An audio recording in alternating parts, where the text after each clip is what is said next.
पार्श्वनाथ भगवान की जय, 24 भगवान की जय, बोले आचार्य कार्तिकेय महाराज की जय, बोले आचार्य गुरु विद्यासागर महाराज की जय, बोले आचार्य समय सागर महाराज की जय। पूज्य ज्येष्ठ और श्रेष्ठ प्रथम निर्यापक श्रमण पूज्य श्री योग सागर जी महाराज की, समस्त मुनि संघ की। धर्मप्रेमियों, ये महाग्रंथ का वाचन हो रहा है। यह 12 भावनाओं के द्वारा यह ग्रंथ रचा गया है। देखिए, प्रत्येक आत्मा में प्रति समय भाव हो रहे हैं। हाँ, भावों के द्वारा ही संसार का निर्माण होता है और भावों के द्वारा ही मुक्ति भी मिलती है। समझिए, अभी आप लोग बोल रहे थे, पूजा कर रहे थे, एक पंक्ति पर मेरा ध्यान गया। क्या कह रहे थे आप? ध्यान दीजिए, कोई भी हम बात करते हैं, पूजा कर रहे हैं, आदि कर रहे हैं, उस पर अर्थ की ओर दृष्टिपात कर रहे हैं। आना पड़ेगा, अर्थ क्या होगा? आना पड़ रहा है, इच्छा नहीं, परवश होके आ रहे हैं। यदि हम परवश होकर के धर्म करेंगे तो फल नहीं मिलेगा। भाव उत्कृष्ट नहीं है, अंतरंग से नहीं है, परवश होके आना पड़ रहा है। भाव देखो लिख भी रहे हैं, लेकिन ऐसी बात कर जाते हैं तो वह जो है पकड़ते हैं ना। हर व्यक्ति अपने अपने हिसाब से पकड़ता है, अर्थ की ओर दृष्टिपात करता है, तो आना पड़ रहा है आपके दरबार पे। या नहीं, हम तो वहाँ रहते थे, अब यहाँ आना पड़ रहा है, जहाँ आपकी इच्छा वहाँ। यही तो भाव है, भावों की ही बात कर रहा हूँ। तो ऐसे भाव है, भगवान के पास आए भी हैं, सब कुछ कह रहे हैं, लेकिन अंतरंग में ये ज्ञात हो जाता है कि हमारे भाव क्या है, किस भाव को लेके आए हैं। दृष्टिपात करो, बात नहीं, लिखने वाले ने लिख दिया, लेकिन आप लोगों को भी उसको समझना चाहिए अर्थ क्या हो रहा है, बात क्या है। इस प्रकार हम लोग जो है ना, धर्म भी अनंतों बार ऐसे किया है तो उसका फल नहीं मिला है। इसलिए सही भाव की ओर दृष्टिपात करो और ऐसे भाव करो भावातीत हो जाए। इसको कहते हैं, हाँ, भावातीत कौन होता है? मुक्त आत्मा।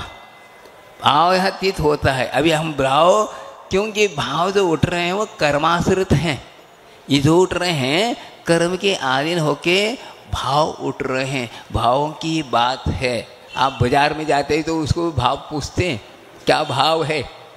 हाँ, मंडी में जाते हैं, आदि जाते हैं, प्रति में भावी भाव है। और यहाँ पर भी आते हैं, भाव की बात करते हैं, शुद्ध भाव, हाँ, विकृत भाव, आदि आदि। ये क्या है? यह आत्मा की ही परिणामों की बात है। ये परिणाम अर्थात भाव, किस प्रकार के भाव को लिए हुए है। प्रत्येक पदार्थ में भाव है, केवल जीव में नहीं है।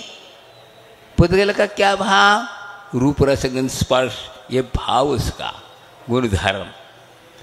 अधर्म में, धर्म में, आकाश काल, सबके भाव है, लेकिन वे अभिव्यक्ति आगम के द्वारा कहा गया है। लेकिन ये भाव हम अपने आप के भाव को समझते हैं, किन भावों को लेकर के हम आराधना कर रहे हैं, किस बात को लेकर कर रहे हैं, आदि आदि। इसलिए यहाँ भगवान ने यह उपदेश दिया, भविष्यों को भावों के द्वारा ही आपका क्या होगा? मुक्ति की उपलब्धि होगी। ऐसे भाव करो जो कि जो संसार में अनादिकाल से भाव हो रहे हैं ना, वो भावों को समाप्त करके अंदर के अलग ढंग के भाव होंगे जो केवल आत्मा की ही होंगे और परपार के नहीं होंगे। लेकिन अभी हमारे भाव पराश्रित हैं और वह पराश्रित होने के कारण वो भाव विकृत हो रहे हैं। इसीलिए भावों को उज्जवल बनाओ, इसी को कहते हैं विशुद्धि। ऐसी विशुद्धि को पैदा करो, ऐसा पुण्यार्जन करो जिसके द्वारा भाव प्रति समय उज्जवल उज्जवल रहे, जिसके कारण कर्मों की निर्जरा होगी और वह आत्मा भावातीत होगा। इसलिए भाव जब तक भावों में रहेगा तब तक वह संसार में रहेगा। भावातीत होता है कौन? शुद्ध आत्म तत्व, जो कि वह कर्माश्रित नहीं है। जब तक है, देखिए दिव्य ध्वनि भी घिर रही है, उसमें भी भाव हो रहे हैं, उसमें भी सत्यानुभव सत्यानुभूति और आदि आदि जो योग हैं वो योग के द्वारा परिणमन हो रहा है, ये भी देखिए इसमें भी है, कर्माश्रित है। जब तक आत्मा शरीराश्रित रहेगा तब तक ये कर्म के अधीन होकर की प्रवृत्ति होती रहेगी। वो एकेंद्रीय हो या पंचेंद्रिय हो या कोई भी हो, सभी प्रकार की जो आत्मा है सब परिणामों के द्वारा जी रहे हैं और कर्म ऐसे किए हैं जो कर रहे हैं, उन कर्म के द्वारा बंद हो रहा है और निद्रा को प्राप्त हो रहा है। निद्रा हो रही है लेकिन ये निद्रा सविपाक निद्रा है, इसलिए काम की नहीं। वो एकेंद्र की भी निद्रा हो रही, वो उसका बंद का होगा, उदय आएगा, झर जाएगा, बात ये है। लेकिन वो है जो है कर्म निद्रा जो होती है वास्तविक अविपाक निद्रा को माना गया है। तो वास्तविक तो यहाँ पर अविपाक निद्रा को प्राप्त करने के लिए यहाँ ये भावों को व्यक्त किया गया है। अब चल रहा है प्रसंग, क्या चल रहा है? हाँ, अशरण भावना। हाँ, शरण कोई नहीं है। हाँ, लेकिन हमारे भाव क्या है? शरण की बात कर रहे हैं। शरण अर्थात हम रक्षा चाहते हैं। रक्षा क्यों चाहते हो? यदि आप सही ज्ञान हो गया तो शरण की इच्छा नहीं करेगा। क्यों नहीं करेगा? शुद्ध आत्म तत्व को जिन्होंने समझा, वस्तु स्वरूप को समझा, वो कहेगा कोई जरूरत नहीं। क्यों? आत्मा तो अनादि अनिधन है, वो तो उसकी क्या रक्षा करना। रक्षा वह चाहता है जो शरीराश्रित रह रहा, वह चाहता है रक्षा। और वह रक्षा कितनी रक्षा कोई कर नहीं सकता। क्यों? पराश्रित जो पदार्थ है वो कभी भी आपके साथ रह नहीं सकते, कोई नहीं कर सकता। अब यहाँ चल रही है कि अप्पानम पिये चवंतम जैसा कदी रक्किदम सुरिदम वी तो किम छंडी संगम सौत्तम भूय संयुत्तम। अज्ञानी प्राणी सोचता है धन के द्वारा मेरी रक्षा हो जाएगी, मंत्र तंत्र के द्वारा रक्षा हो जाएगी, हाँ देवों को हम प्रसन्न करेंगे तो हमारी रक्षा हो जाएगी, आदि आदि भाव लेकर के यह चाहता है कि मैं अमर बन के रहूं। लेकिन आज तक कोई भी यहाँ पर अमर है ही नहीं। मृत्यु ही यहाँ अमर है। क्या? मृत्यु ही अमर है और कोई है ही नहीं। यह है, यह जब तक पर के आश्रित रहेगा तब तक इस प्रकार के भाव होंगे। तो इसलिए अशरण कह रहे हैं, शरणभूत कोई नहीं है। कौन है? कोई नहीं। हम समझ रहे हैं कि अप्पानंदी चवंतम, आज जब जो है मृत्यु को प्राप्त होता वह इंद्र आदि आएंगे तो हम उनकी है, हाँ वे हमारी रक्षा कर लेंगे, फलाना कर देंगे। कोई नहीं कर सकते। भगवान जिनेंद्र भगवान भी नहीं कर सकते। क्यों? उनके पास शक्ति है नहीं, वे भी रक्षित नहीं है। वे भी एक दिन यहाँ से निकलेंगे। हाँ, मुक्ति होगी, मुक्ति की भी चेला। हाँ, मुक्त होने के बाद फिर किसी प्रकार की क्या रक्षा वाली बात नहीं है। हम वास्तविक रक्षा तो वह है, बाकी जब तक रहेगा, पराश्रित रहेगा, इंद्रियों के आश्रित रहेगा, तब तक वह रक्षा की इच्छा करता है। हाँ, फिर ऐसी स्थिति में रक्षा करने की जरूरत है। रक्षित है आत्मा तो फिर इस प्रकार करुणा दया करने की क्या जरूरत है? नहीं, ऐसा नहीं। यहाँ पर एकांत की बात नहीं करना, अनेकांत की बात करना। आप ये कहते हैं एक दिन तो मरना है तो ठीक है, तो उसका आयु इतनी दिखाओ, इस प्रकार करके आप चलेंगे तो गलत होगा। यदि इस प्रकार करेंगे तो लिखा है शास्त्रों में अकाल मृत्यु, सकाल मृत्यु। सकाल मृत्यु अर्थात समय पर उसकी आयु समाप्त होकर मृत्यु को प्राप्त होना। अकाल मृत्यु अर्थात समय के पहले ही वो मृत्यु को प्राप्त होना। तो इसीलिए उसको बचाने के लिए समय पर मृत्यु होना तो साजिक है, लेकिन आयु खत्म होना, आयु खैन मरणम, समय सार में कहते हैं आयु का क्षय होना ही मरण है। लेकिन क्षय होना दो प्रकार से होते हैं, समय पर जो हो जाना चाहिए यह सकाल मृत्यु है, इसमें की बात नहीं। लेकिन अकाल मृत्यु है असमय में, समय नहीं आया था फिर बीच में मृत्यु हो गई, वह अलग अलग। लेकिन यदि हम अकाल मृत्यु को नहीं मानेंगे वह कहलाएगा, क्या माना जाएगा, वह हिंसक माना जाएगा। क्योंकि हमने किसी को मारा ही नहीं, उसकी आयु उतनी थी। कहो बात क्या है, आयु उतनी थी वो मर गए, मैं नहीं मारा है, फिर क्या मतलब अहिंसा क्या चीज़ है। जा रहे हैं हम, चींटी मर गई, जीव मर गया, कुछ मर, उसकी आयु उतनी थी, लेकिन आप निमित्त को नहीं मानोगे। फिर ये क्यों कहा कि आप नीचे देख के चलिए, अहिंसा धर्म क्यों कहा, करुणा दया करो कहा, क्यों कहा। बात ऐसे है तो होना, मरना है तो मरेंगे, समय था मर गए। तो ऐसे में आप पूछता हूँ कि आप प्रतिदिन भोजन क्यों करते हैं। हाँ, भोजन किया जरा मृत्यु न हो, जीवित बने रहूं, इसलिए क्या, अरे वो तो आयु उतनी ही थी मेरी, हाँ ऐसी स्थिति में क्या की जरूरत। ऐसा नहीं, उदीरना को रोकना है। क्या है, उदीरना को रोकने के लिए कहा है। आयु तो चल रही है, प्रति समय मृत्यु हो रही हमारी। मृत्यु का अर्थ क्या, आविच्य मरण। प्रति समय आयु के निषेक खिर रहे हैं, क्रम से खिरते जा रहे हैं, ये कहलाता आयु। अब पूर्ण रूप से खत्म होना वह मृत्यु मानी जाते। वाकई इस पर ध्यान कोई नहीं दे रहा। प्रति समय आयु, जन्म होते ही मृत्यु शुरू हो गई, क्या आयु का निषेध खिरना शुरू हो गया, धीरे धीरे धीरे एक दिन समाप्त हो जाएगा, उसी को हम मृत्यु मानते, बाकी बीच में नहीं। लेकिन इसकी बीच में भी हो रही है, ये भी समझ लो। अविच में अर्थात तरंगे उठ रहे हैं और निकल रहे हैं। पहले के ज़माने में एक था, आप आजकल जो है ऑटोमेटिक घड़ियाँ आ गई, आदि आ गई। पहले चाबी भरते थे, पर वह 24 घंटे में एक बार चाबी भरना पड़ता। वह धीरे धीरे चाबी खुलती जा रही, जो ही खुल गई बंद पड़े। इसी प्रकार आयु रूपी चाबी भरी हुई है, प्रति समय खिरती जाए, पर एक बार चाबी भर गई तो पुनः दोबारा चाबी नहीं भरती, दूसरी लाना पड़ेगा, समझे।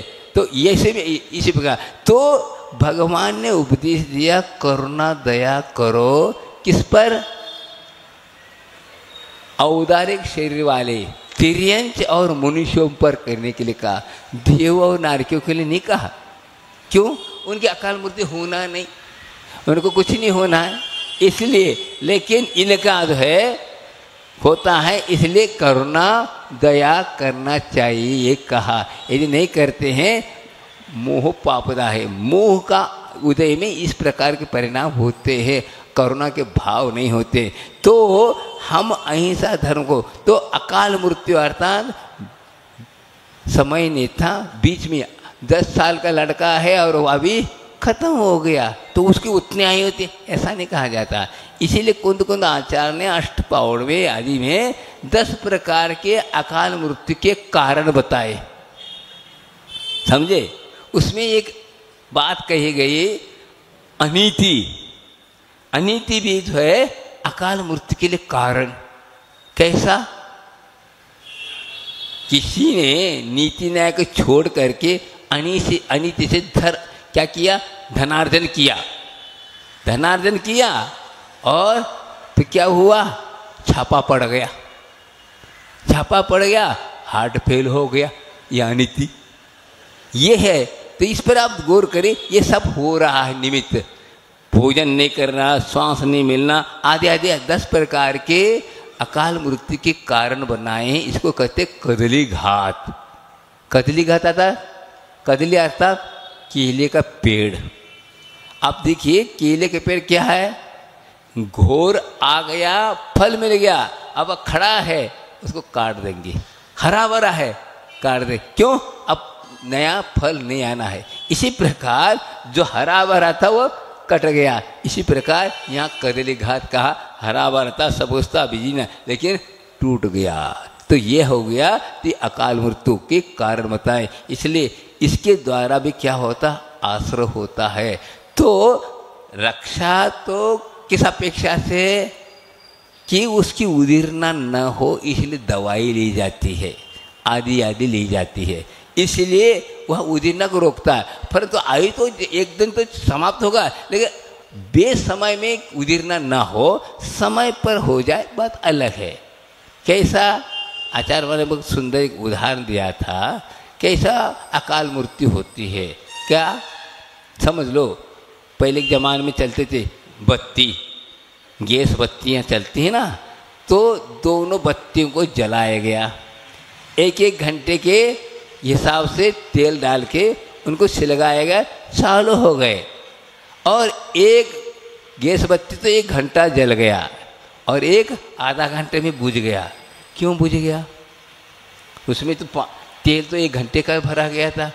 बात यह है उस व्यक्ति ने देख नहीं पाया, टंकी में छेद था, और छेद के कारण आधा घंटे का जो तेल तो बाहर निकल गया और आधा घंटे का था जल गया। इसी प्रकार यहाँ पर भी जो है अकाल मृत्यु के निमित्त है कि यह शरीर औदारिक शरीर के लिए बाहरी ऐसे निमित्त मिल जाते हैं तो आयु कर्म की उदीरना होती है तो अकाल मृत्यु होती है, यह निश्चित है। इसलिए हम अहिंसा धर्म को पालन करते हैं तो इस प्रकार होता है। साता असाता कर्म के उदय में होता है, लेकिन उसमें निमित्त हम बन जाते हैं। लेकिन आजकल क्या कहते हैं, अकाल मृत्यु है ही नहीं, ऐसा नहीं। ये तत्वा सूत्र में एक सूत्र ही लिखा है, किसकी अकाल मृत्यु होते हो किसकी नहीं होते। इस सूत्र को मत मानो, उमा स्वामी को मत मानो। हम चलते हैं ऐसा निश्चय के नहीं, यह औदारिक शरीर के साथ है। किसकी नहीं होती? देवों की, नारकियों के, भूभूयों की नहीं होती। बाकी इसमें भी बताया उत्तम और आता है ना, औपाधिक चरमतम देहा संख्य वर्षाशि नपवर्त आयुष्य। तो का अर्थ क्या हुआ? उत्तम और चरम शरीर वालों को भी क्या नहीं होता? अकाल मृत्यु नहीं होती। जैसे पार्श्वनाथ भगवान हैं, ये 63 अलग पुरुष हैं, चरम भी है और उत्तम शरीर भी है। उत्तम आता 63 अलग पुरुष, चरम आता इसी भाव से उनको मुक्ति पड़ा। तो उनके ऊपर कितने भी उपसर हुआ तो भी क्या नहीं हुआ? अकाल मृत्यु नहीं हुई। और चरम शरीर जो थे पांडव आदि, इनके ऊपर उपसर हुआ, अकाल में उनकी क्या हुए? अंतकृत केवली हो गए। क्यों हो गए? शरीर जल गया।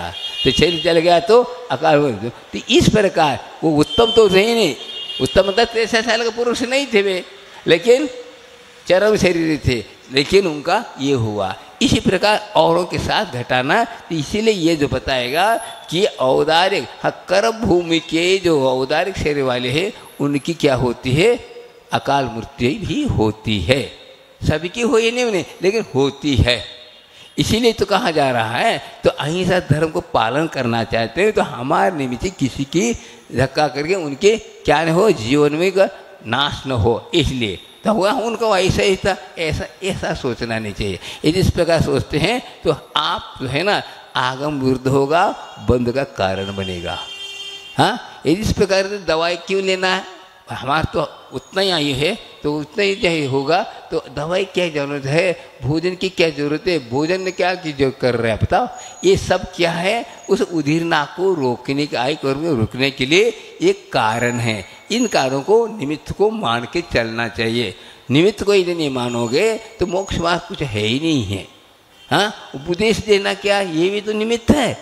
इसको तो आप मान रहे हैं, बाकी के निमित्त को नहीं मानना, ये ऐसा नहीं होता। निमित्त तो निमित्त, एक दूसरे के निमित्त। भगवान ने स्वयं जो है भव्य जीवों को उपदेश दिया है, उनका तो काल निमित्त उतना ही है, होगा। फिर भगवान ने बताया कि फिर होना ही है, ऐसा नहीं, ऐसा कहीं नहीं लिखा। कभी आपने पढ़ा? समझ लो, समोसन में बैठे हैं, एक मुनिराज बैठे हैं, उनके बारे में समझ रहे हैं। कौन? सर्वज्ञ भगवान। इनको 7 भोग के बाद मुक्ति मिलना है। तो कह सकते हैं अरे काय को भाई ये हो, घर जाओ, बाल बच्चे सो रहे हैं और काय को इस शरीर को सता रहे हो, जाओ 7 भोग के बाद में मिलना है, अभी क्या कर रहे? ऐसा कहा है? कहीं लिखा है? कहीं पढ़ने में आया आपको? नहीं आए। फिर आप ऐसे क्यों करते? जो देखा वो हुआ, ऐसा नहीं। अभी से आप करेंगे तो 7 भोग के बाद आपको मुक्ति मिलेगी। अभी से पुरुषार्थ शुरू हुआ तो वहाँ तक पहुँचेंगे तब होगा, नहीं तो नहीं। जैसे समझ लो, महाराज तो चौके में 10 बजे आएंगे, आप 7 बजे क्यों जाते चौके में? अभी थोड़ी आ रहे महाराज। हाँ, महाराज तो आने वाले 10 बजे। हाँ, अभी से 7 बजे क्यों जाएं? बस सोच लो। अरे भाई बनाएंगे तब 10 बजे आएंगे, तो ये क्या हुआ? ये अभी से शुरू करना पड़ेगा आपको, तब महाराज। महाराज नहीं आए। अरे महाराज क्यों नहीं आए? आप खड़े क्यों नहीं हुए? वो क्यों नहीं? चौके में आपने ये रसोई नहीं तो कैसे खड़े हो गए? पहला आपको बनाना पड़ेगा, फिर बाद में खड़े होगा। फिर आना नहीं आना भाग की बात है। दुकान तो खोलना पड़ेगा आपको। दुकान खोलने के बाद ग्राहक आएंगे, पहले थोड़ी आएंगे। हाँ, पहले दुकान तो खोलना पड़ेगा, ग्राहक ही खोलेंगे। अरे ग्राहक आना चाहिए ना, ग्राहक आने से पहले आप दुकान खोलो तब ग्राहक आएंगे। इसी प्रकार वह जो करना ही पड़ेगा आपको, ये निमित्त को मान के चलना पड़ेगा। ये निमित्त नैमित्तिक समझ, ये संसार में जो हो रहा है निमित्त नैमित्तिक के कारण तो संसार हो रहा है। और इसको इस निमित्त को मानेंगे नहीं तो आप संसार से मुक्ति कैसे पाओगे? बताओ। निमित्त कई प्रकार के हैं, संसार के निमित्त अलग हैं और मुक्ति के आने के निमित्त अलग है, लेकिन मानना तो पड़ेगा। हाँ, आज उपदेश सुन रहे हैं, ये उपदेश भी के निमित्त तो है क्या है? हाँ, ये निमित्त प्रत्येक को निमित्त मिले, कारण बने नहीं, लेकिन निमित्त तो है, हो रहा। इसलिए भावों को ये बताया जा रहा है यहाँ पर कि चक्रवर्ती आदि आदि, हमारे राजा महाराजा आदि आदि मेरे जो है रक्षा कर लेंगे आदि आदि कहते हैं। ये कर नहीं सकते, क्योंकि ये खुद वे भी हाँ इंद्र जैसे महान शक्तिशाली पुरुष भी जो भोगों को भोगने वाला छोड़ करके उसको अन्यथा क्यों मुक्ति को प्राप्त होता है? इसका मतलब है कि कोई रक्षा नहीं कर सकता। यह हमारी धारणा है। इसलिए कहते हैं कि भगवान के पास आकर के ऐसी भावना भावो कि मैं आप जैसा बनूं, ऐसी शक्ति मुझे प्राप्त हो, ये भावना भाई है। न कि मैं जीवन प्राप्त अमर बन के रहूं आदि आदि। कोई अमर बन नहीं सकता, क्योंकि ये शरीर ऐसा है वह प्रति समय छूटने वाला। इसलिए उसकी रक्षा मत करो, आत्मा की रक्षा करो। आत्मा की रक्षा किससे होती? धर्म के द्वारा। धर्म के द्वारा ही आत्मा की रक्षा होगी, और एक बार ऐसे रक्षा हो जाएगी तो इस जन्म जरा मृत्यु को प्राप्त नहीं होगा, क्योंकि यह मिटने वाला है, मिटेगा। इसी को देख करके वैराग होता है, लेकिन किसी को वैराग हो ये नियम नहीं, कई को वैराग होता है। इसलिए बताया जा रहा है तो इंद्र आदि की जा करके आप उनकी आराधना मत करो, वीतराग की देवों की आराधना करो, तब आपका क्या होगा? सही आराधना भावना बनेगी तो उन जैसा बन पाओगे। और अन्य देवी देवताओं के पास जा कर के यदि आप धन दौलत की इच्छा करो, हाँ अपने जीवन की इच्छा करो, जो अनेक प्रकार समस्या है उन दूर करो, वो कर नहीं सकते। क्या है समझे? एक व्यक्ति आए थे मेरे पास, महाराज मैंने तो बहुत जीवन भर क्या किया, पूजा पाठ किया, जाप किया, दान धर्म किया, फिर भी मेरे लिए कैंसर हो गया है रोग। इसलिए ऐसा मानो ये धर्म सही नहीं, ऐसा ये इस प्रकार आप जो है सोचते हो ये गलत है। हाँ, ये हमने समझा भैया भगवान न करते हैं न कुछ करते हैं, वे अपने आप में हैं, उनके निमित्त पा करके हम अपने परिणाम को सुधारते हैं। वे कुछ नहीं करते, आपको बुला थोड़े देर में, वे अपने आप में हैं, लेकिन हम जाते हैं, हमने अपने स्वरूप को समझते और वो कर रहे हैं। हमने इस प्रकार पूर्व में अज्ञान दशा में ऐसे कर्म किए हैं जिसके फलस्वरूप हमारे लिए आज क्या हो रहे हैं? हाँ, अनेक प्रकार की समस्याएं आ रहे हैं। देखिए आपने पढ़ा होगा चौथा नंबर का जो चक्रवर्ती हुआ, कौन? सनत कुमार चक्रवर्ती, जो कामदेव भी था और चक्रवर्ती भी था, फिर भी उसको गलित कोड़ हो गया। बताओ, हाँ, महापुरुष 63 साल का पुरुष, फिर भी रोग हो गया। क्यों नहीं होगा? अज्ञान दशा में किया था, फल वो आएगा। और उस रोग को देखकर मुनि दीक्षा ली। बताओ, अब क्या हुआ? उल्टा हुआ।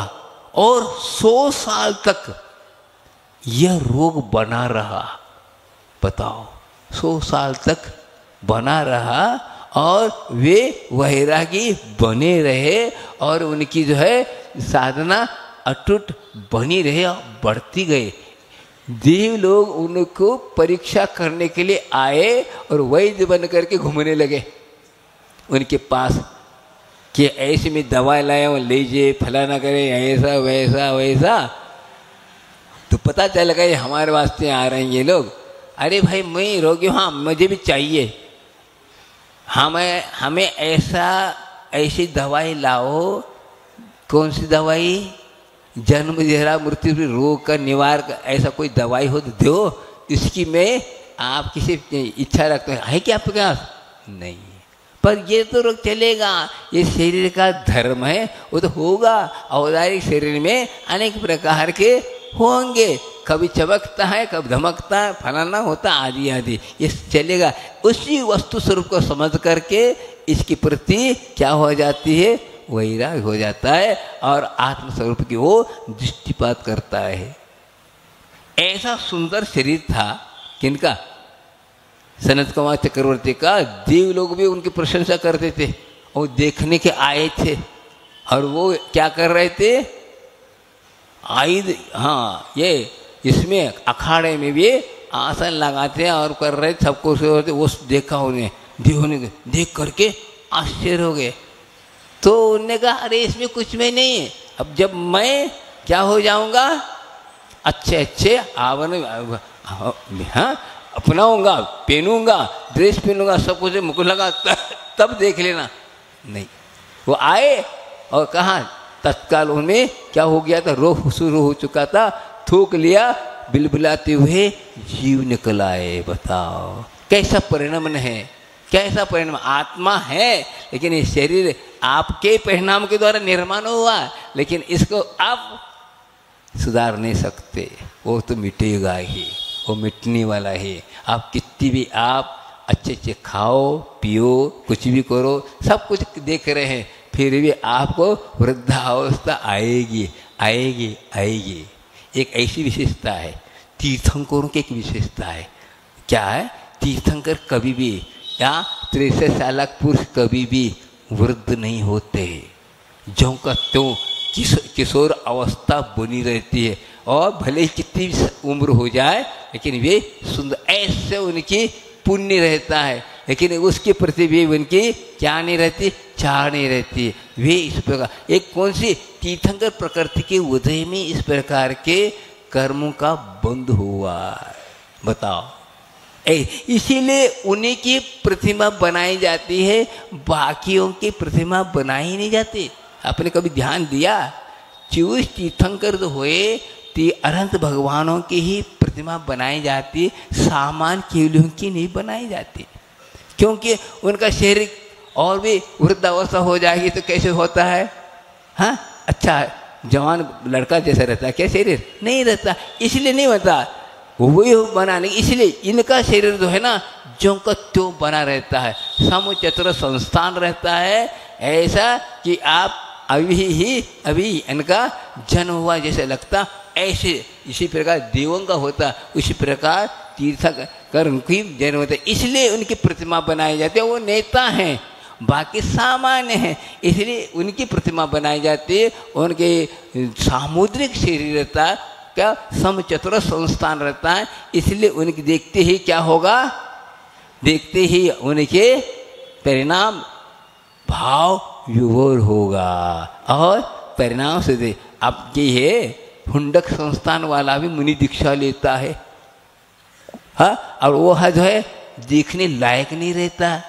अब उसको देख करके कोई वैराग हुआ नहीं चाहता है, देख करके वैराग तब होता है, भाव में निर्मलता तब दे। भाई रागी आत्मा है, तो इस प्रकार की चीज़ जरूरी है। ऐसे भी राग चाहिए जिस राग के द्वारा वीतराग की वो दृष्टिपात हो जाए, समझे। तो जो हुंडक संस्थान वाला होगा वो अष्टांग वक्र जैसा रहता है, तो वहाँ जो है वहाँ, लेकिन वह वज्र से नारा से ना केवल ज्ञान को प्राप्त किया है। अब केवल ज्ञान प्राप्त होने के बाद भी उसको देख करके प्रभावित हो ही नहीं रहा है। और एक व्यक्ति अच्छा है प्रभु, जो उसको देख करके हाँ अपने आप देख प्रभाव पड़ता है अलग अलग दृष्टि से। इसलिए शास्त्रों में लिखा अलग अलग हिसाब से। हर व्यक्ति प्रवचन नहीं कर सकता। क्यों नहीं कर सकता? कंठ सही नहीं, बोलने सही नहीं, तो क्या बोलेगा वो? प्रभावित पड़ना चाहिए इतनी से। और साथ साथ अनेकांत के सिद्धांत को जो समझता है वही हाँ जिनवानी के क्या व्याख्यान कर सकता है, नहीं कर सकता। थोड़ा से बिगड़ गए कुछ गड़बड़ हो जाता है। शब्द तो इधर का इधर हो गया तो गड़बड़ होता है, इसलिए बहुत नाजुक है। तो यहाँ ये बताया जा रहा है हर आत्मा चाहता है कि मैं इसी प्रकार बने रहूं, लेकिन ये जो भाव है कोई भी संसार का कोई भी भगवान कोई भी आत्मा आपको रक्षा करने वाला नहीं है। लेकिन हम लोग इस रक्षा के लिए हम दिन रात शरीर की रक्षा के लिए क्या कर रहे हैं? पाप कर रहे हैं। इसी के कारण अनेक प्रकार के योनियों में जन्मना पड़ रहा है। एक इंद्रिय द्विंद्रिय आदि आदि। हाँ बताओ क्यों हो रहा है? आप देखिए स्वर्ग का जीव भी एक इंद्रिय हो जाता है। बताओ कैसा? एक इंद्रिय किसको कहते हैं? पेड़ पौधे में हो रहा है। क्यों हो रहा है? अब ये वैभव छूटेगा और ये सब सुख सामग्री मिलेगी नहीं। आदि आदि आध्यान हो गया, आध्यान होने से परिणाम खोटे हो गए और चला गया। इस प्रकार जो है परिणामों के द्वारा भावों के द्वारा हम अपने परिणामों को खोटे बनाते और अपनी गति को बिगाड़ रहे हैं। कोई बिगाड़ नहीं रहा है, हम ही अपने अज्ञान के कारण अपने परिणामों को खोटे कर रहे हैं। इसलिए ये बताया जा रहा ऐसा मत करो, कोई रक्षा नहीं करना, रक्षा कोई कर नहीं सकता। ये तो प्रत्येक पदार्थ स्वतंत्र हैं, परिणमन कर रहे हैं, इसमें कोई अंतर नहीं आना हुआ है। आगे के सूत्र में कहते हैं दंसनान चरितम शरणम समेव परम श्रद्धाये अन्नानम किम न शरणम संसारे संसरम तानम। क्या कह रहे हैं? दर्शन ज्ञान चारित ही मेरे लिए शरणभूत है। यही परम क्या है? शरणभूत है। इसके अलावा इस संसार में और कोई शरणभूत नहीं है। बताओ बात यह है, भगवान के पास क्यों जाते हैं? भगवान के पास इसलिए जा रहे हैं, उनकी से शरण देते हैं। उन्होंने हमारे लिए सही सही शरण दिलाया। उनकी शरण में जाने से ही शरण अपने को सही मिलने वाला है। वैसे शरण अपने को मिलने वाला नहीं। पहला जिन ग्रह जाओ फिर निज घर जाओ पाओगे। पहला जिन ग्रह जाना जरूर है, लेकिन आजकल कहने लगे जिन ग्रह की जरूरत नहीं, हम अपने आप को प्राप्त हो 3 काल में नहीं हो सकता। जिन ग्रह जाना ही होगा।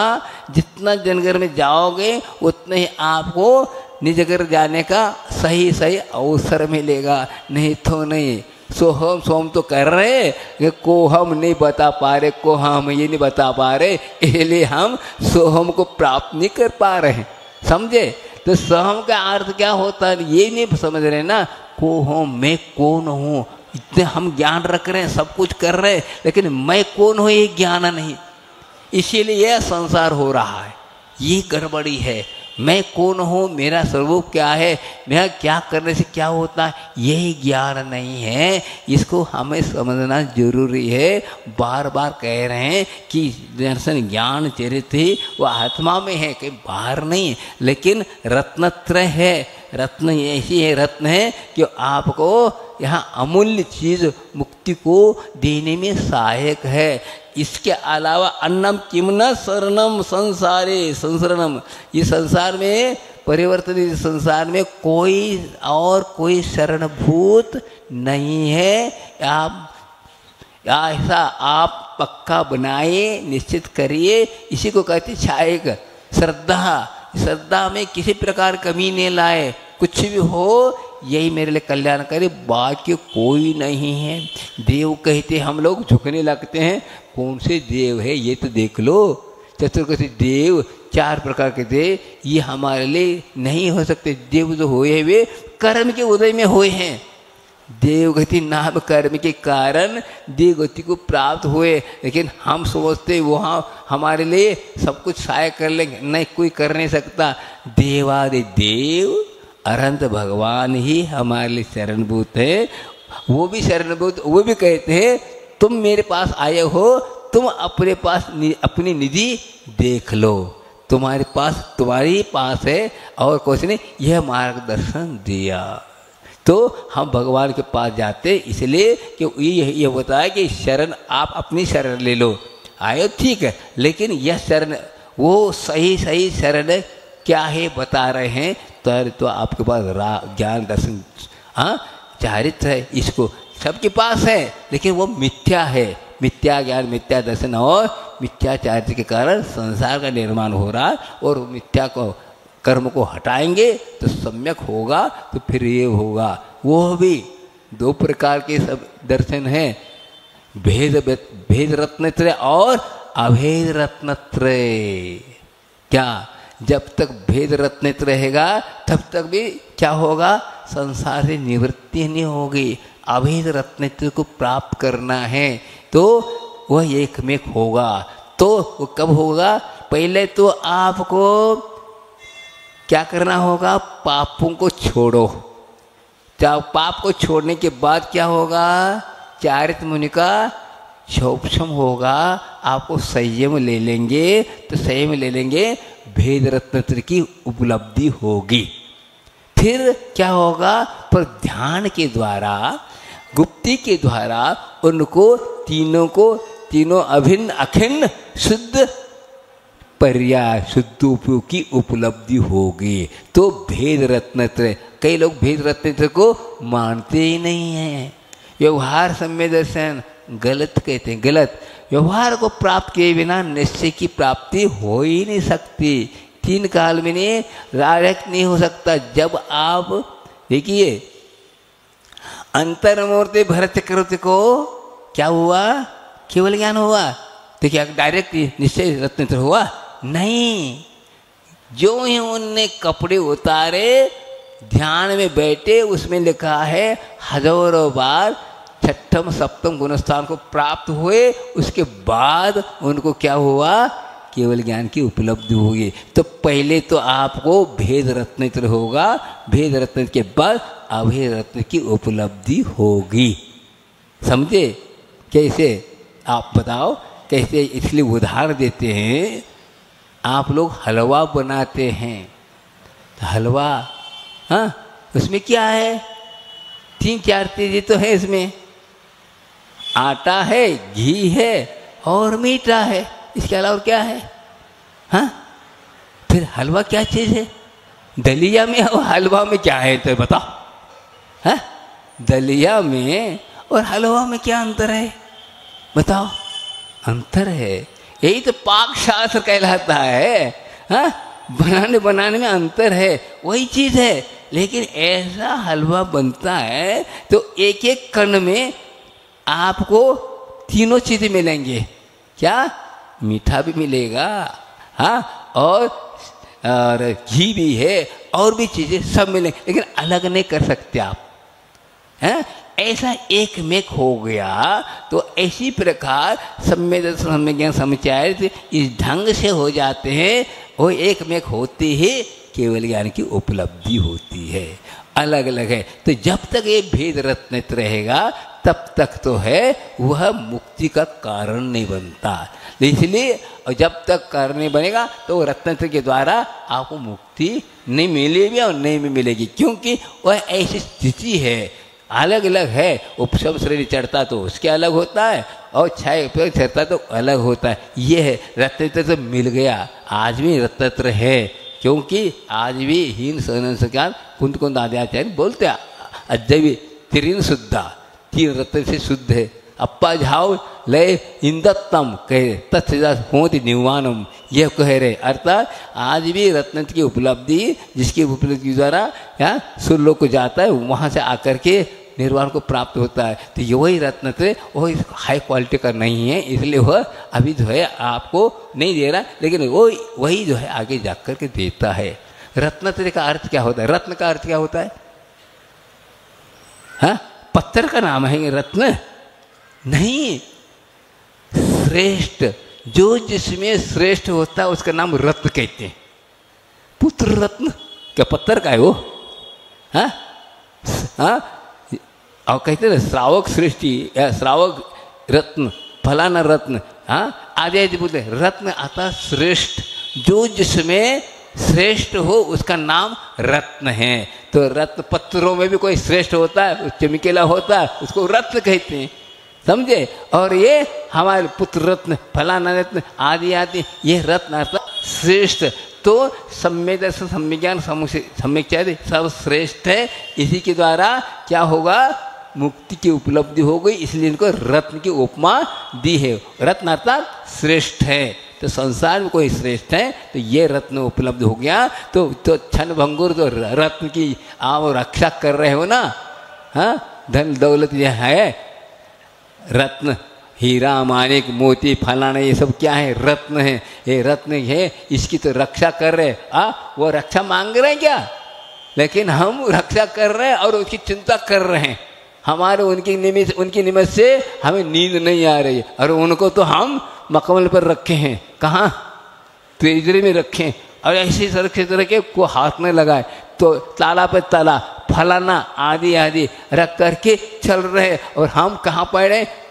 खटिया पे बैठे हैं और सोच रहे हैं, दिन रात की चिंता कर रहे हैं। वो कोई उठा लेगा तो हम रो रहे हैं, हार्ट फेल हो रहा है, फलाना हो रहा है। उसका कुछ हो रहा है? हार्ट अटैक हो रहा है, फलाना हो रहा है? कुछ नहीं, उसको हो ही ना रहा। इसी को तो कहे ये ज्ञान होने के बाद कभी वह क्या करेगा? नहीं, चार नहीं रखेगा। इसी को कहते पर्याय बुद्धि। पर्याय बुद्धि किसको कहते? अपने पर्याय भूल गया। एक बार की बात है, पहले के जमाने में चलता था, क्या होता था? नथ होते हैं ना, नथ नहीं महिलाएं पहनती हैं। आजकल छोटे छोटे पहनते भी नहीं। आजकल कुछ भी नहीं करते, उनका हाथ तो खाली रहता। आजकल फैशन चल रहा है। पहला में तो एक महिला ने क्या बनाया? नथ बनाया। अब नथ पहन करके मंदिर आती और नथ की प्रशंसा करती, सोनार की और उसकी। जहाँ भी जाओ महिलाओं के बीच में, सबके बीच में उसकी जो है नथ हमसे बनाया, ऐसा वैसा, इतना खर्च हुआ, बात करती थी। एक दिन क्या हुआ, उस नगर का पंडित जी बाहर गए थे, वो भी आ गए, उनसे भी वो बात कर रही है। मैंने हाँ नथ खरीदा है फलाना ऐसा। पंडित जी को बताने लगे। बताते बताते पंडित जी ने कहा, ये तो बाव, अरे पगली, जिन्होंने नाक दिया उसकी तो प्रशंसा करो, नथ की क्या कर रही है? बताओ, नाक नहीं होता तो नथ की क्या कीमत है? लेकिन हम नाक की कीमत आंक नहीं रहे।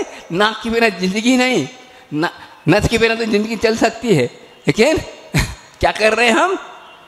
नथ की, इसी को कहते पर्याय बुद्धि।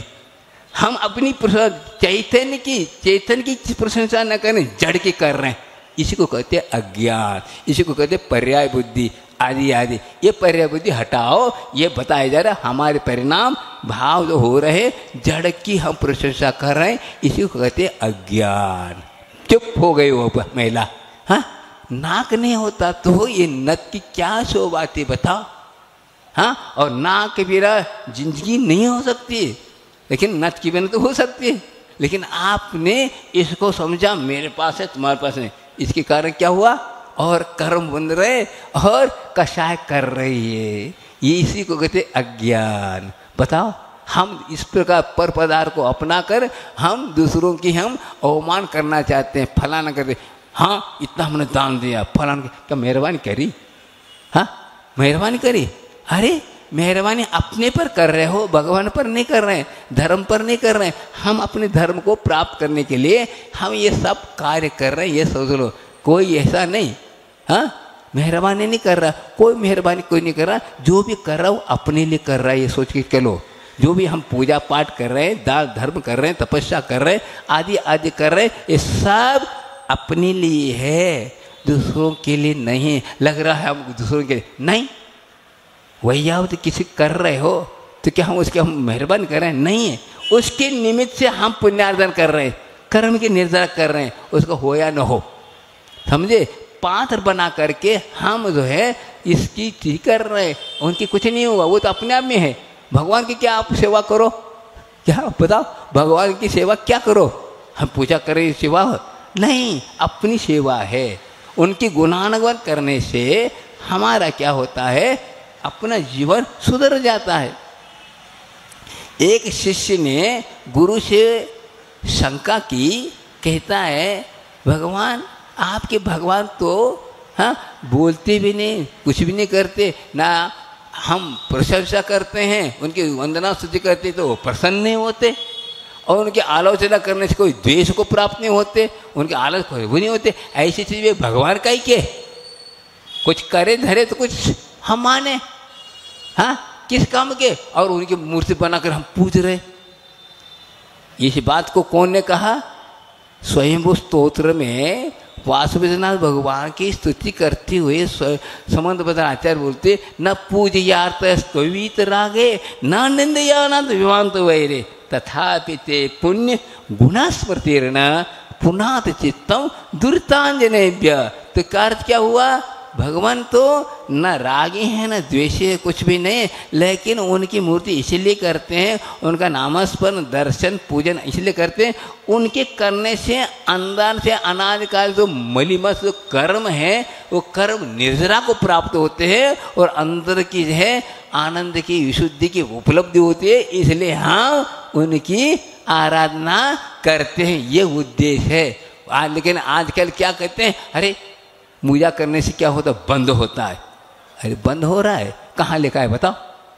लेकिन ये संबंध बताते कह रहे हैं उनके वंदना करने से करना नहीं हो रहे, सब कुछ कर। अब यह बताओ किसको क्या कहें?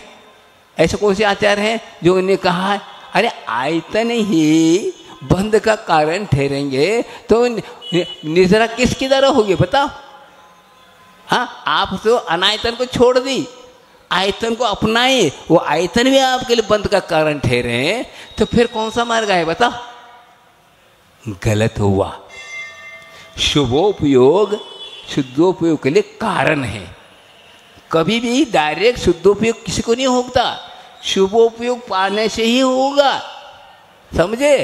अब डायरेक्ट घी नहीं उलता, मक्खन के बिना घी बनेगा ही नहीं, फैलाता ये, तो आपको ये अपनाना ही पड़ेगा। ये सब जो कुछ हो रहा है, उपदेश देना, पूजा पाठ करना आदि आदि करना, ये क्या है? शुभोपयोग है।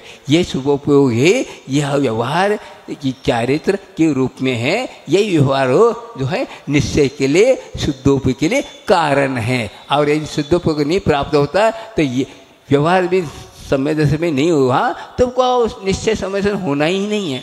जब तक आप कपड़े में रहेंगे तब तक 3 काल में आपको शुद्धोपयोग होना ही नहीं। व्यवहार समय दर्शन तो हो सकता है, लेकिन वह जो रत्नत्र के साथ है वह समय दर्शन जो निश्चय के लिए कारण है। तो ये क्रम से है, ये कर्म को हम छोड़कर एकदम शुद्धोपयोग प्राप्त 3 काल में हो ही नहीं सकता। तो यहाँ ये बताया जा रहा है दर्शन ज्ञान चारित्र ही आपके लिए शरणभूत है। इसको कहीं बाहर में नहीं, आपके पास है, उसको हमें जागृत करना है। यह भाव बताया जा रहा है। संसार में अनित्य भावना है, अशरण भावना। शरण कोई नहीं है, रक्षा कोई नहीं कर सकता। रक्षा तो अपने आप की में ही शरण लोगे तो रक्षा हो सकती है, 3 काल में नहीं होने वाला नहीं।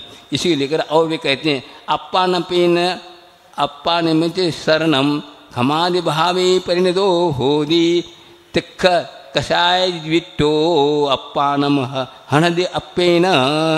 देखो क्या करें, आत्मानु अपि शरणम, क्षमादि भाव जो है यही हमारे लिए क्या है, शरणभूत है। और तीव्र कषाय से मलिमिस आत्मा क्या है, अशरणभूत है। क्षमादि भाव, हम क्षमा करना नहीं चाहते। क्षमा क्या चीज़ है?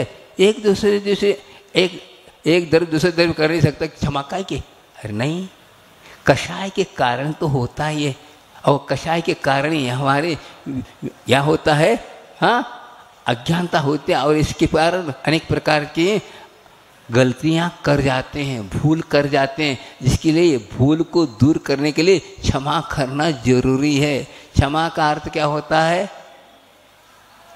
शब्दों का अर्थ भी तो समझो।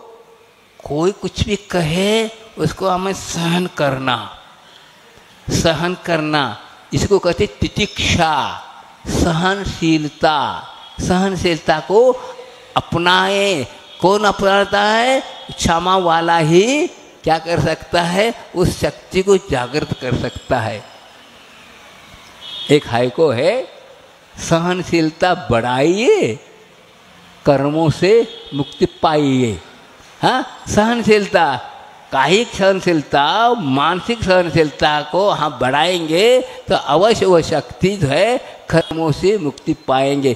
तीन काल में और कोई चीज़ नहीं जिससे हम मुक्ति पाने के लिए और कोई साधन है। अपने परिणाम अपने लिए साधक भी है और बाधक है। तो सहनशीलता, क्योंकि हमने वस्तु स्वरूप को समझा कि यही है, ये सब अज्ञानता है। इस प्रकार करना, क्रोध करना, मान करना, माया करना, ये अज्ञान है, आप समझा तो इसको आप छोड़ देता है, और बाहर कितनी भी ऊँचे हो जाए उस पास आ जाता है, आत्मस्थ होता है, तो उसको किसी प्रकार से क्या नहीं हो सकता, कष्ट नहीं होगा, वह सहन शक्ति होगा। क्या? कर्मों की चोट, हाँ, झेलने में सक्षम कौन है? अध्यात्म में है। अध्यात्म में ही कर्म की चोट को झेलने की क्षमता है, बाकी किसी के पास नहीं। अध्यात्म किसे कहते हैं ये तो बताओ। हर बात में हम अध्यात्म कहते हैं। अध्यात्म किसे कहते हैं? अपने आप को जानना, अपने आप को समझने का नाम अध्यात्म है भाई साहब। हम किताब उठा कर देखते हैं, ये गलत है। अध्यात्म का अर्थ यही अपने आप को जानना, अपने आप को समझना ही क्या है? अध्यात्म है। तो अपने आप को समझा तो कर्म की चोट को झेलने की क्षमता अपने आप में आ गई। हाँ, वह शक्ति अध्यात्म में है, वैराग्य में है। वैराग्य ज्ञान शक्ति ही क्या मुक्ति के लिए कारण है। बोलते हैं अमृतदाचार्य, ज्ञान वैराग्य के द्वारा ही मुक्ति की उपलब्धि होती है। आज तक जितनी भी आत्माएं प्राप्त की है वही शक्ति अर्थात अध्यात्म। अध्यात्म अर्थात अपने आप को जानना, अपने आप को समझना आदि को ही अध्यात्म कहा जाता है। लेकिन हम अध्यात्म हुआ, अध्यात्म क्या हुआ? कपड़े में है, अपने में अपने आप को क्या समझोगे? हाँ, अभी प्रेस के कपड़े देख रहे, फलाना देख रहे, आदि आदि हो रहा है। अभी हम ढंग से जो भगवान के दर्शन नहीं कर पा रहे, कर रहे हैं। भगवान के पास खड़े होकर यूं जोहार करके जाते, क्यों? प्रेस के कपड़े हैं। हाँ, बैठेंगे तो प्रेस टूटेगा, गंदा होगा, फलाना होगा। तो भगवान को प्रेस के कपड़े दिखाने आए थे, क्या करने आए थे बताओ? चित्त कहाँ हमारा? भगवान में है क्या? इसमें है? बताओ। यही तो हो रहा है। ये प्रतिज्ञा लीजिए, जब तक हम भगवान के दर्शन करके घर से निकले और घर तक पहुंचने तक किसी से बात नहीं करेंगे, किसी से चर्चा नहीं करेंगे, कोई करता है? नहीं करता। अब इतना भी संयम नहीं हो रहा, भक्ति हो रही, कैसी भक्ति होगी बताओ?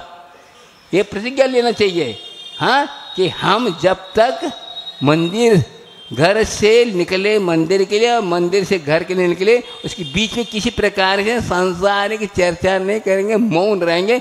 बात करेंगे तो धर्म की बात करेंगे। इसके अलावा कौन करता है बताओ? करता है? मुट्ठी पर चावल उठाई, चल दी, बीच में बाजार भी हो रहा है, सब कुछ हो रहा है, चर्चा हो रही, बात जाते गाते, हाँ, उसमें हाथ में थोड़ी सी चावल रहे, मुट्ठी पर थी, सब गिरते गए, कहाँ गए पता नहीं, उन्हीं को चढ़ा रहे हुए और इधर आ गए। तो ऐसी भक्ति है तो रत्न तरीके से प्राप्त होगा तुम्हें? नहीं हो सकता। सब मेहरबानी कर रहे हैं क्या? करना पड़ रहा है क्या? एक हालत करना पड़ रहा है, आना पड़ रहा है आना पड़ रहा है, करना पड़ रहा है। ये है परवश। सब कुछ कर रहे हैं, परिणामों की विचित्रता, भाव में एकता नहीं, इसलिए ऐसा हो नहीं। दुनिया के पास पीछे नहीं, हम अपने पीछे। दुनिया तो ये संसार ऐसा चलेगा, लेकिन हम अपने को समझना है। दुनिया के पीछे, दुनिया को देख करके हम थोड़ी धर्म करना है। दुनिया को देख कर धर्म करेंगे तो प्रदर्शन है। अपने आप को समझ करके करते हैं तो वह वास्तविक है, दर्शन है। दर्शन तो होता है अपने आप का, प्रदर्शन तो होता है कसाय के साथ दिखावा होता है, मायाचर्य होते। तो हम क्या करें, दुनिया क्या कहेगी, ये दुनिया क्या कहेगी, ये जो बात है वो 26वीं कसाय कहलाती है। दुनिया क्या कहे, अरे दुनिया क्या कहेगी, वो तो करते रहेंगे। हाँ, लेकिन आप उनके पीछे बढ़ करके होते हो क्या? इसलिए तो कह रहा हूँ, ये जो है वस्तु स्वरूप को सही समझने के कारण सही समय ज्ञान में आदमी ऐसा सोचता नहीं, वो उसकी दृष्टि बहिर्मुखी नहीं होती, अंतर्मुखी होती है। यह है तो कहने का तात्पर्य है। तो क्षमादि भावों को अपना करके चलते हैं और कषाय के कारण क्या होता है, अरक्षा होती है। क्षमादि भाव ही हमारे रक्षा होते, शरणभूत है आदि आदि महाराज कह रहे हैं। और ये इस प्रकार हम कम से कम समझो और कुछ सोचो और कुछ अपने जीवन में परिवर्तन लाओ। सुन करके चले जाना ये नहीं। यहाँ बैठते हैं, टीवी के सामने बैठते हैं और यहाँ बैठते, अंतर क्या है? हाँ, 1 घंटे के लिए टीवी में बैठते थे, अब महाराज आ गए हैं, बैठो वहाँ पर, कुछ सुनना है कुछ करना, ऐसा नहीं।